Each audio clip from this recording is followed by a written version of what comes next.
No problem. Yes. So welcome everyone to our CDS Partner Seminar for this month. My name is Max Malmud. I am the Operations and also the PAC-RIM Conference Coordinator here at the Center on Disability Studies. And I'm pleased to welcome you to today's Partner Seminar. We are recording this session, so it will be uploaded to our CDS YouTube channel, but please give us patience so that we can update our captions and edit the video before it goes up on our YouTube channel. Just a few reminders also before we start. We ask that you please turn off your video during the presentation so that we can focus on our speaker, and we ask that you please mute your microphones until the Q&A at the end of the session, or unless prompted by our speaker to join in via your microphone or video. We have also enabled the caption feature, and as I mentioned, we will include captions when we do upload this to YouTube. For a little bit about our partner seminar series, CDS is proud of our numerous community and agency partnerships and collaborations over our history. And about every other month, sometimes every month, we spotlight one speaker and let them share more about who they are, the work they do, and the work that they continue to do or have done in relation to CDS and our areas of study and research. So we hope that this presentation will spark new and expanded collaborations for everyone in attendance and helps deepen your understanding of the wonderful community resources we have and what our guest speaker has to say today. So at this time, I'm going to turn this over to Kiriko Takahashi, who will give a brief introduction of our speaker today. Thank you, Max. My name is Kiriko Takahashi, and welcome everybody. I'm the interim director at the Center on Disability Studies, and I'm an Asian female with long, straight black hair, with dangling earrings and yellow shirt. And on the back, it says Center on Disability Studies, CDS. And we are very happy to host Dr. Yusaku Omodaka, the Special Education Department with Dr. Rhonda Black and myself have co-hosted Dr. Omodaka from Japan as a visiting scholar to do a collaborative study in self-advocacy of individuals with developmental disabilities. Dr. Omodaka is a clinical psychologist and associate professor at Kyushu University in Fukuoka, Japan, where he will explain a little bit more. And then he has worked at a psychiatric hospital specializing in emergency psychiatry for 8 years before he started his work as a professor at the Kyushu University.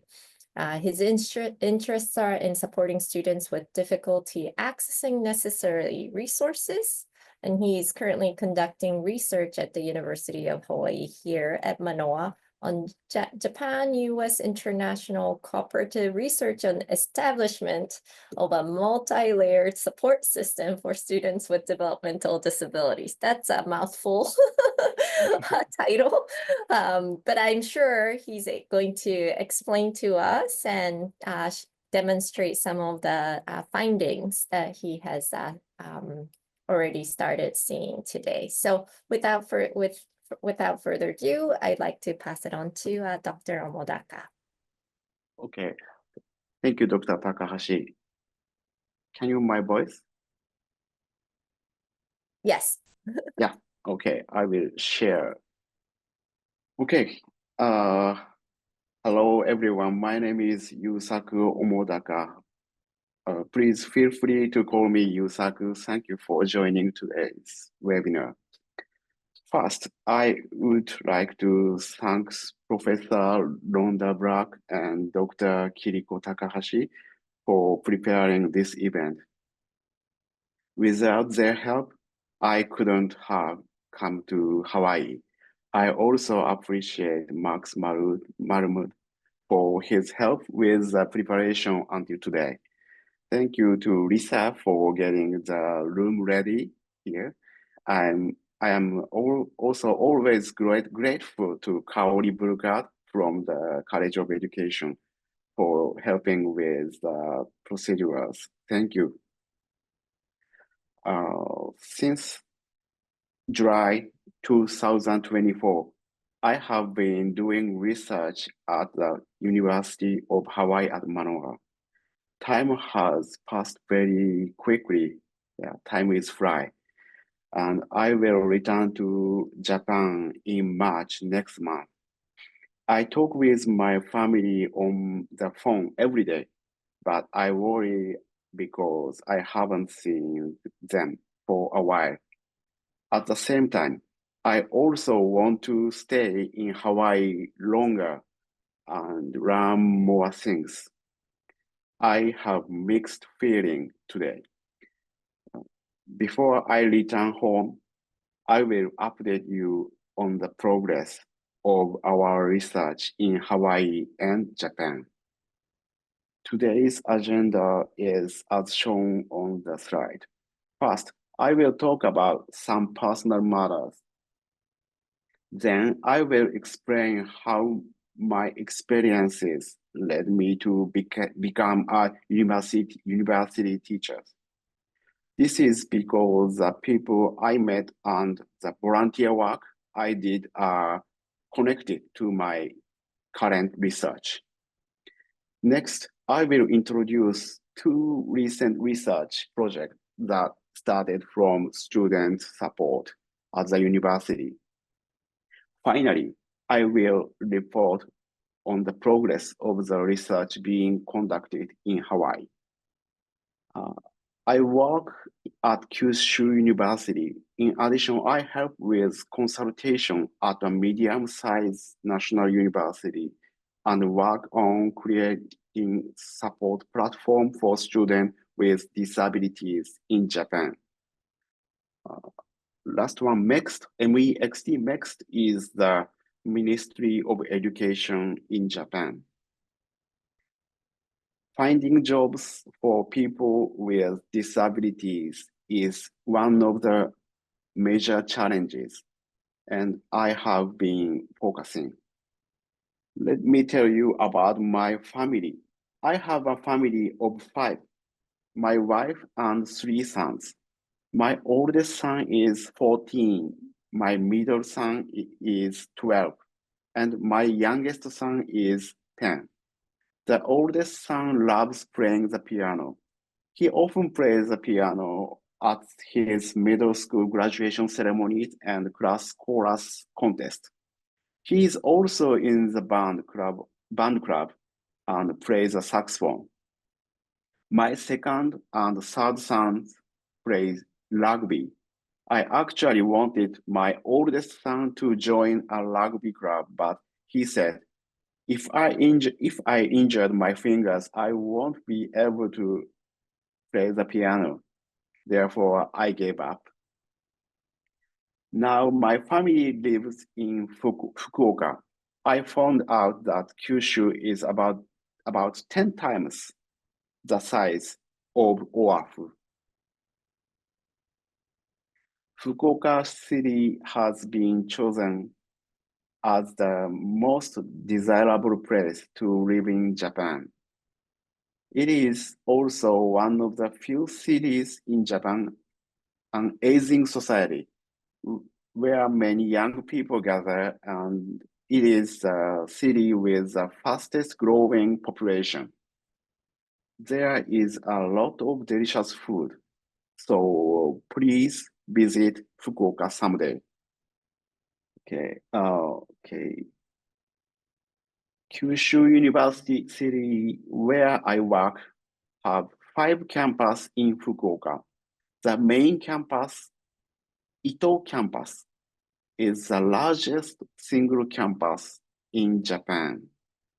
My research lab is also at Ito campus. Because it's so big, so if you come to Ito campus, you need athletic shoes or running shoes are must. Okay, next I will show you short movie. Max, can I change the movie? Yes, please give us just 1 minute while I switch to my screen so that we can share a short video with you all.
Okay. Okay, I think you now have a clearer picture of where I live and work. Next, I will talk about myself in more detail. When I was elementary school, I wanted to be an astronaut and a scholar. I even wrote this in my graduation essay. However, when I was in high school, I became so absorbed in using an iMac, you know iMac, that my eyesight suddenly got worse because I couldn't become a pilot. I decided I wanted to build airplanes or rockets. I studied hard so I could learn about airplanes and rockets at university. But I failed the entrance exam. I remember feeling very shocked. Yeah. And the next year, I took the university entrance exams again. Surprisingly, I still didn't get accepted into any of them.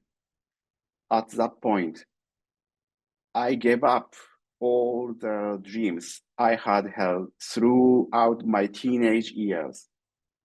In the end, I got accepted by just one university. This university is Kumamoto University. Kumamoto University is known as a number school and is a very fine comprehensive university with a long history. It was fifth higher education institution established in Japan and has produced several prime ministers and scholars. However, I felt very discouraged. Kumamoto University is set on a historic red brick campus surrounded by nature. In the spring, when freshmen enter, many pink cherry blossom bloom. However, after losing almost all of my dream in my teens, everything around me looked dull, like this. After entered, I didn't have any fun. About 1 month after I started, a senior approached me and said, "Can you help with some volunteer work?" In Japan, we respect what older people say very much. Since I had nothing else to do, I agreed and went to designated place outside the university. This was a place where we taught children with learning disabilities. I still remember the scene clearly. During my first tutoring session, I was confused by the term learning disability that I heard for the first time. When I heard the word disability, I only thought of physical disabilities, so I did not know how to interact with child who didn't show any obvious sign of a disability. This was my first contact with developmental disabilities. A few years after my experience, Japanese conducted its first nationwide survey of children with developmental disabilities. The survey showed that 6.3% of children in regular classes might have developmental disabilities. Today, that figure is said to be 8.8%. The place where I first met them became unavailable after about 8 months for various reasons. So although it was not the university I attended, we started using a classroom at a nearby university. And university students and parents led the activity together. It was called Friday Classroom. At that time, I was second year university student, junior, and served as the first leader of the student volunteers. We conducted this activity for 5 years until I finished my master's course. In other words, thanks to meeting the children at Friday Classroom, I learned about developmental disabilities and discovered my lifelong work. I want to emphasize that these activities were not just for the children and their families. It was also a place of great learning for the student volunteers, including myself.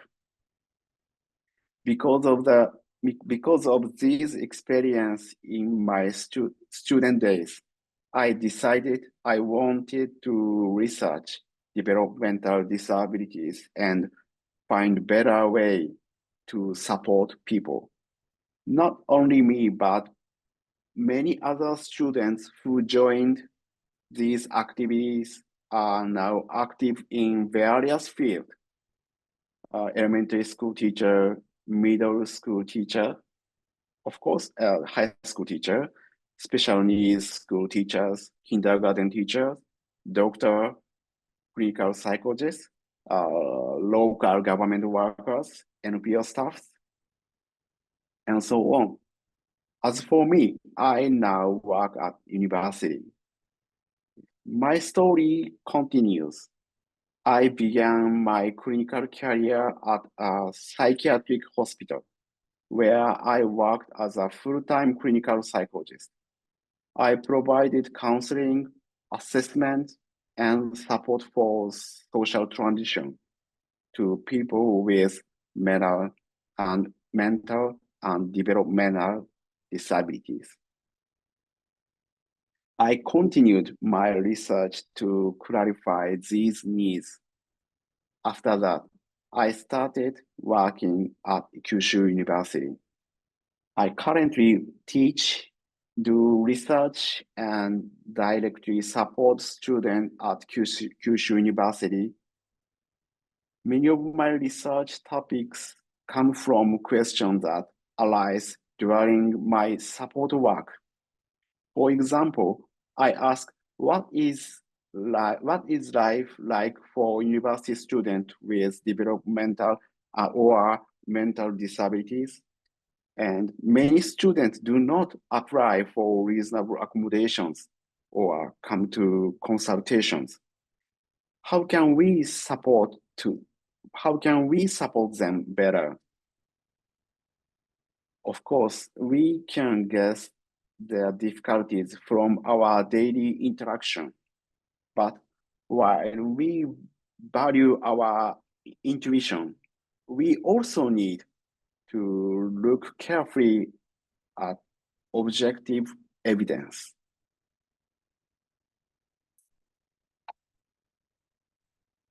Or next, let me introduce the current situation of students with disabilities in Japan.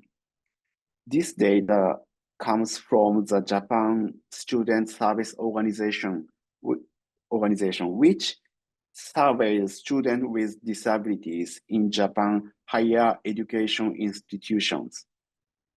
According to 2022 data, there are just under 50,000 students with disabilities. By type of disabilities, mental disabilities are the most common, and followed by chronic or weak health and developmental disabilities. Chronic or weak health include conditions like asthma, allergies, epilepsy, and serious illness. The graph shows changes in the number of students with disability over time. The vertical axis represents the number of students with disabilities, and the horizon axis represents the year. The number of students with disabilities in higher education has been increasing each year, and they now make up 1.53% of all students. Considering data from Western countries like Europe or the United States, we can expect this number to keep growing. One important is support rate, which remains at about half. 54.6%. I have seen reports from the United States indicating that the support rate dropped when moving from secondary to higher education. In other words, both Japan and the US face the same challenge. Considering the current situation of students with disabilities in Japan, I have focused on 2 points over the past few years. Many students have mental or developmental disabilities. How do they adjust at school? And what kind of support do they need? Some students who are hard to connect with may also have disabilities. How can we effectively approach students who are difficult to reach? I will share part of my research findings on these topics. Once again, mental and developmental disabilities are especially common among students with disabilities in Japan. Previous studies on elementary and secondary school have pointed out secondary disabilities in children with developmental disabilities.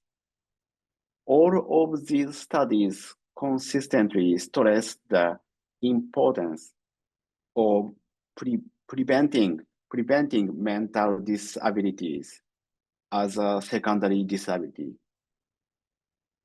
However, there are no reports about how much difficulty university students with developmental and mental disabilities face in their daily lives, or what problem arise when these two disabilities occur together in Japan. From my experience supporting students at the university level, I strongly feel that having both disabilities is very challenging. Here, I will share some of my research findings. We used an international scale called WHODAS, WHODAS, WHODAS 2.0, which evaluates comprehensive level of disability. To assess students who were connected to our university's counseling services, please look at the table. From these results, we can say three things. When developmental, mental, and mental disabilities overlap, the objective level of disability become higher. It especially affects academic setting. Even with only mental disabilities, the overall disability level can be just as high as the overlap condition. With developmental disabilities alone, the level of disability is more limited. In other words, regardless of whether or not someone has a developmental disabilities, preventing mental disabilities is crucial.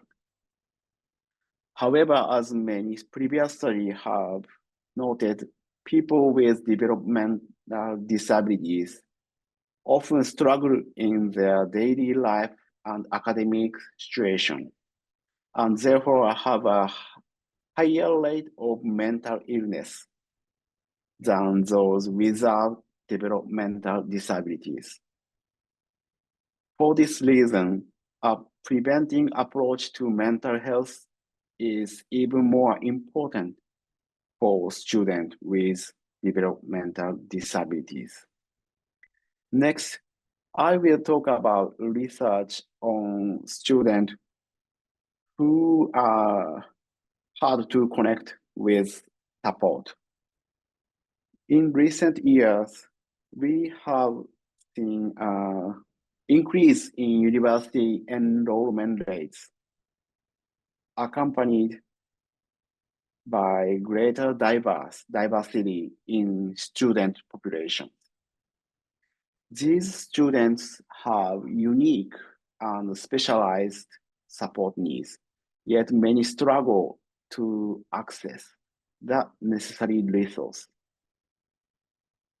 In Japan, the disability discrimination elimination law enacted in 2016 obligate institutions to provide reasonable accommodations.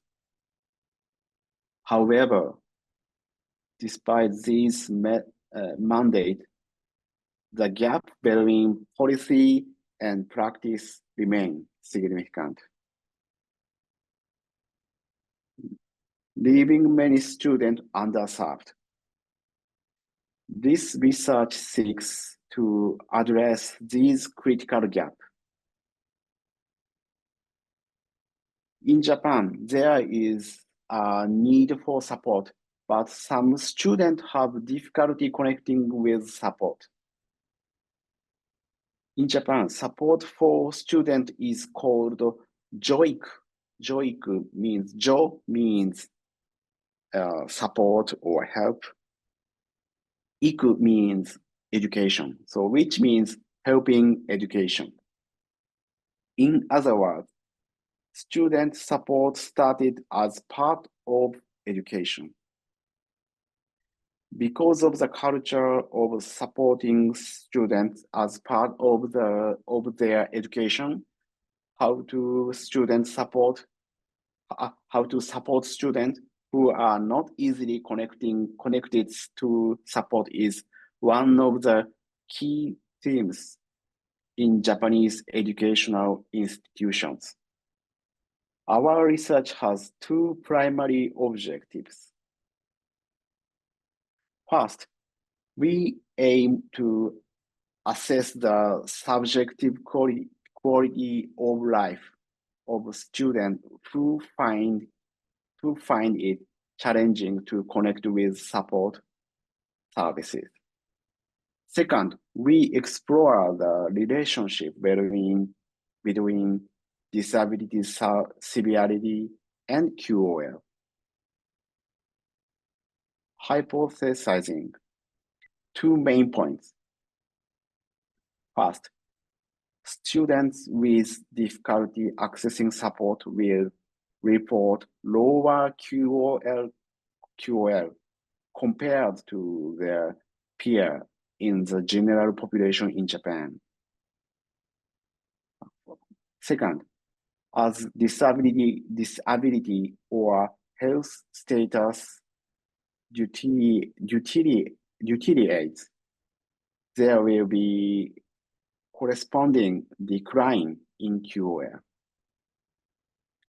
The term disability here means not only functional disability, like impairment, but also comprehensive disability, including social participation. Through this study, we aim to provide actionable insights to improve support system and interventions. Our study was conducted at Kyushu University Center for Health Sciences and Counseling from April 2018 to March. April 2018 to March 2020.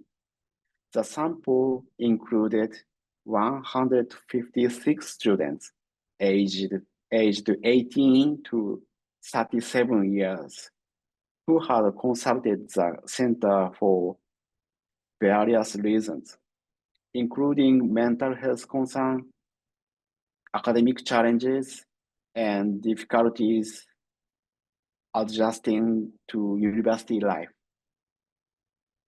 For comparison, we included a control group of 307 individuals aged 20 to 29 from the general population.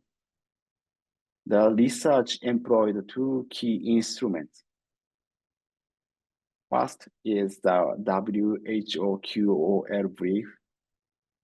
This one is a widely recognized tool for assessing QOL across four domains: physical health, psychological health, and social relationships, and environment. The other one is PUDAS 2.0. This one is evaluate disability and the health level, categorizing participants into mild, moderate, and severe group based on their scores. Participants providing informed consent and ethical approval was obtained from Kyushu University's Research Ethics Committee. Our findings revealed stark difference in QOL between the study group and the control group. Upper one. Overall, QOL was significantly lower among the study group. The largest effect size was observed in the physical health domain and followed psychological health. Interestingly, the environmental domain score was slightly higher in the study group, possibly reflecting the structural supports provided by university services. Severe disability were linked to notably, please check table 3.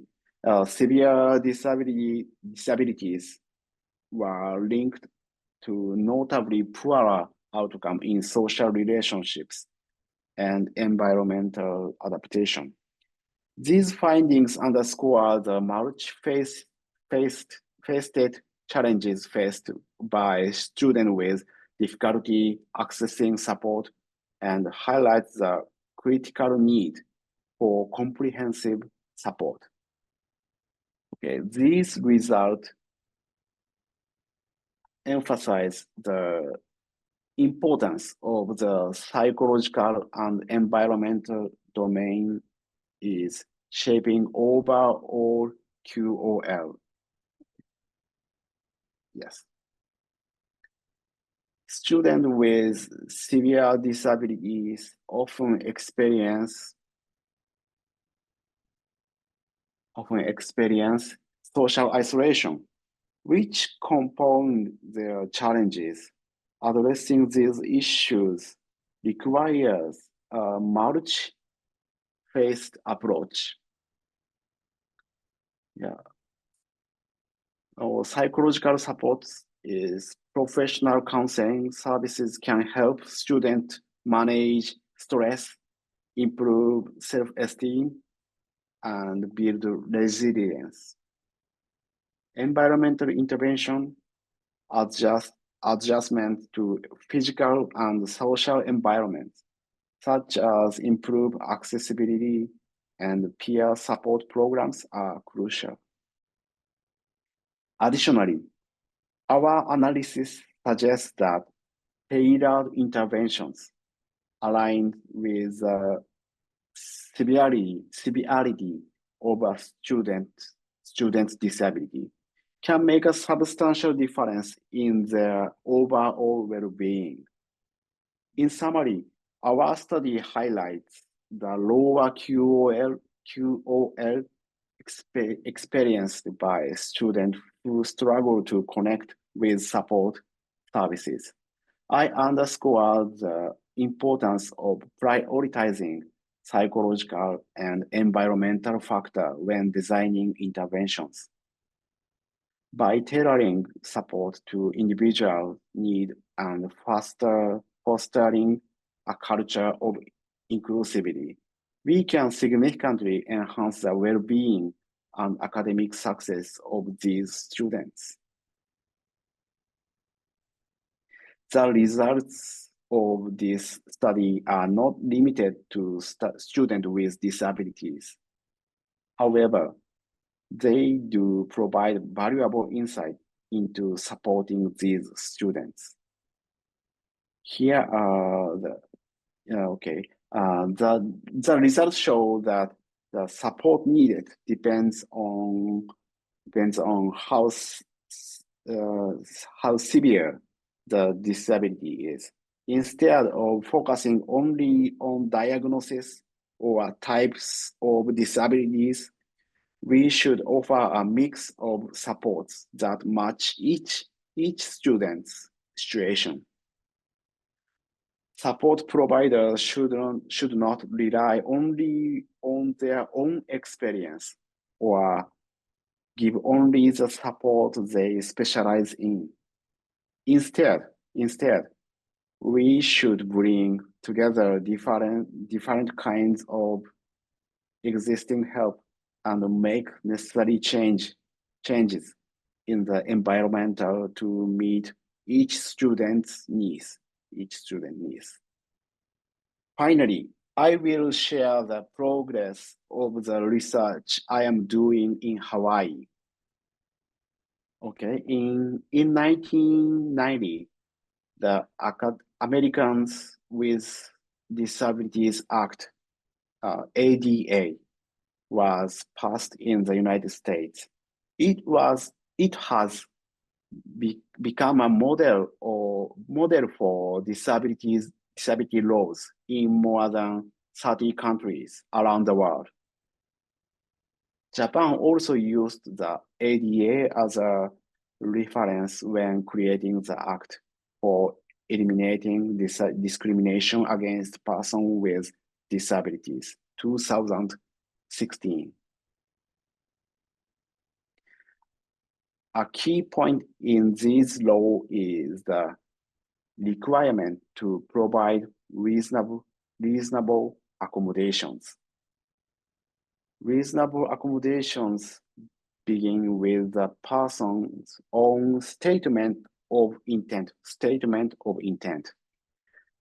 After that, constructive dialogue must keep place to decide what accommodation will be provided. In these situations, people with disabilities need to explain their disability traits and the support they need. However, people with developmental disabilities may have difficulty understanding themselves and communicating. Therefore, it is very important for them to learn self-advocacy, understanding their own disability traits and asking for the support they need.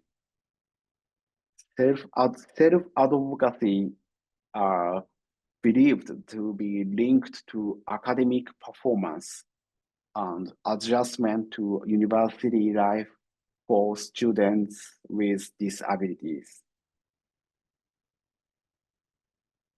However, the structure of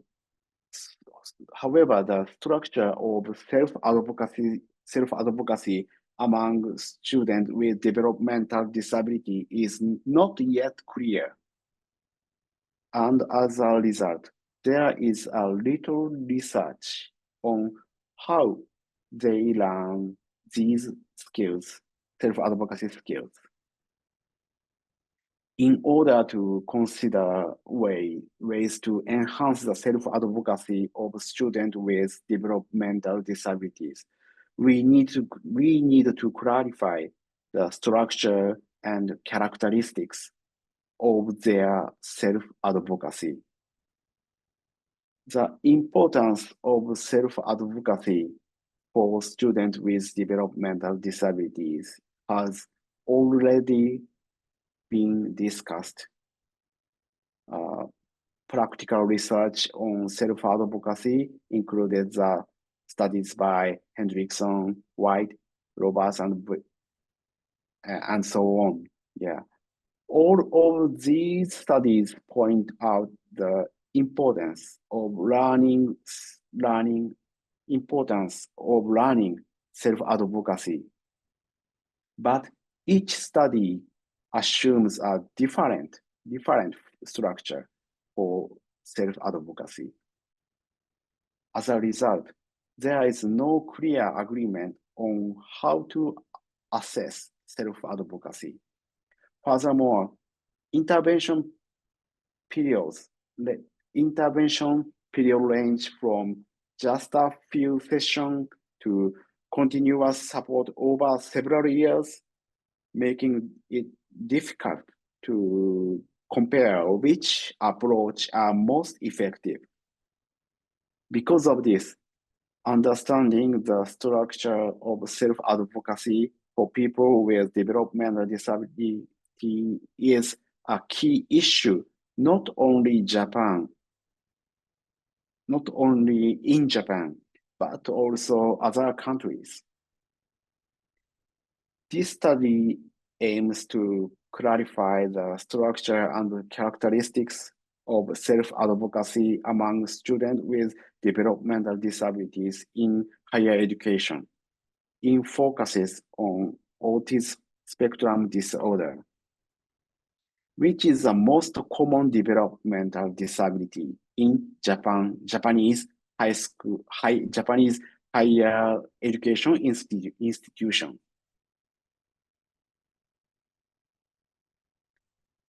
Okay, the detail of both the Japanese and English version of the scale are shown on the slide. We will distribute the online questionnaire through our research collaborators in Japan and abroad. The questionnaire is created and collected using secure Qualtrics form. It has 68 items, which it developed by translating from an English version into Japanese. And previous research had confirmed its reliability and validity. Since there is no suitable existing scale to measure self-advocacy among university students with disabilities, we created this scale based on the self-advocacy framework proposed by TEST 2005. Our research team includes specialists in clinical psychology and disability studies, and special needs education. There are two types of participants: those who only answer the questionnaire, and who answers both the questionnaire and an interview. They can choose which options they prefer. The interview can be done in person or online. It asks participants how they would respond to the three scenarios. These scenarios are common accommodations situation at Japanese universities. First is visualizing important information. Second is extend the deadline assessment. Extending the deadline for assignments. Third one is providing support during group work. We record the interviews for the analysis. We use the average of two scores, one from the interviewer and one from a second person who listened to the recording. This study has been approved by the ethics committee at Kyushu University. So far, we have collected survey data from 58 participants in Japan and conducted interview with 21 participants. In the United States, we are sharing information mainly in Hawaii. Through researchers and supporters, we know. Dr. Takahashi and Dr. Shurak have been helping me. We have received entries not only from Oahu Island, but also from the Big Island and other islands. I would like to express my gratitude once again for everyone's cooperation. Regarding participation in Hawaii, we have collected surveys data from 28 people, and 13 people have volunteered for interviews so far. Our goal is 60 survey participants and 20 interview participants. If anyone can help share this information, we would especially appreciate more survey participants. It would be ideal to collect enough data by the end of March. But if that is difficult, we plan to continue data collection after April. Okay. Today, I will mainly present part of the analysis focusing on the Japanese data. We recruited people with developmental disabilities. So we also have participants with ADHD or SLD. However, the data I will show from now on is only for participants who have been diagnosed with ASD. Okay. When we run a factor analysis on the Japanese data, it showed that 4-factor model was appropriate. The numbers may still change in the future, but they are fairly stable right now. When we summarize these factors, they appear similar to the ones suggested by previous studies.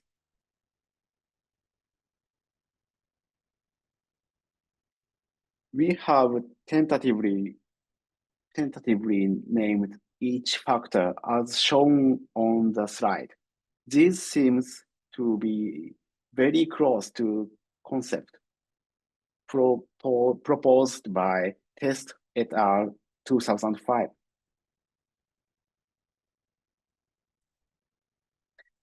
Okay, we presented the self-advocacy items from Japan and the US. The items outlined in red are the ones used in the factor analysis. Many items show similar average score in Japan and Hawaii. But among the selected items, SA4 and SA8 seem to differ between Japan and Hawaii.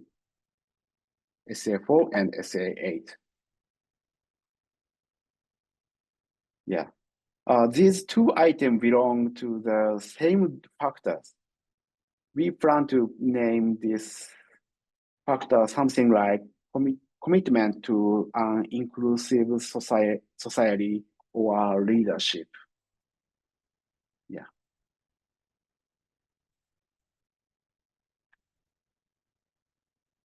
Okay. Next, this is correlation analysis. Feelings of loneliness and self-esteem are related to the self-understanding factor. Previous studies suggest that as people with ASD develop more self-understanding, they may become more critical. Yeah, they may become more self-critical.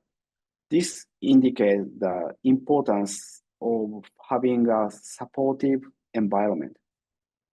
Second, recognizing one's own strengths is related to all factors of self-advocacy. It is important for supporters to help students become aware of their strengths. Last one, there is no relationships with ASD tendency. If these findings remain after we finish collective data, it suggests that we should not simply focus on the brain aspect of ASD or rely only on skill training. Instead, environmental adjustment and psychological support may be more crucial. Okay, 2 more slides, yes. Regarding the multiple regression analysis at the point NGSE and SKS, NGSE is self-efficacy. SKS is self-strength known. Both influenced self-advocacy. This suggests that helping students recognize their strengths and maintain a positive outlook on the future is important. When we combine these findings with the correlation analysis, which showed no relationship with ASD tendency, it indicates that not only specialized program for students with ASD, but also a universal design approach to improving the campus environment could be effective. These findings will be very valuable because they may serve as a foundation for supporting university students with developmental disabilities in both Japan and the US. I hope this research will expand in multiple directions. Particularly, we can look at different age and stage, such as transition to higher education or the start of employment. And horizontally, we can focus on other developmental disabilities like ADHD or SLD, or even on other types of disabilities. Finally, this is last slide. Yeah. Finally, I decided to come to Hawaii because I heard it is one of the most cultural diverse places in the world with many different kinds of people. I have been supported by the warmth of everyone here. This was my first time living overseas for such a long period. When I first arrived, many things were new and confusing, but everything was exciting and fun. I will return to Japan in March and prepare for my work at Kyushu University in April.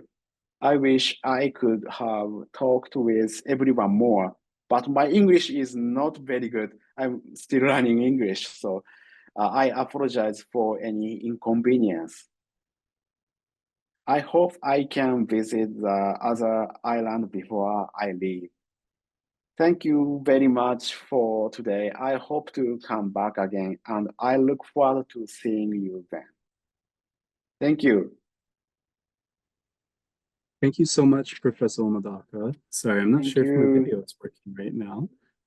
But thank you everyone for attending as well. If there is anybody that has questions, you're welcome to put them in the chat. However, if you need to leave, please remember that our session will be uploaded to YouTube in a few weeks once we allow our tech team to update the captions. There will also be a brief survey that you will automatically be sent once you exit the room and this room closes. We would really appreciate getting your feedback just so we can improve and always keep inventory of our attendees for our future partner seminars. So if you have no questions, you're welcome to log out of the room. But if you do have any questions, please feel free to type them in the chat or come off mute so that you can ask them. Thank you, Dr. Omodaka. I'm looking Okay. forward to gathering more responses from Hawaii students to see if the trend continues from your study, and we can we hope to report back. But this is just a comment, but the universal support has been, I think I may have mentioned that in the studies in disabilities, the universal support for students with disabilities has been what helped persistent and graduation rate of students with disabilities in the post-secondary education. So it's good to see your result, and you know that aligns with the study, and it will have a huge implications on how the universities and post-secondary education will support students. So very interesting. Thank you. Thank you so much. If there are no further questions, then I will close out our meeting. And thank you also, just for me personally, to Dr. Omodaka for coming here and taking the time to be our speaker. I really enjoyed being able to listen as well. And I will be in touch with you soon for follow-ups after we close out this meeting.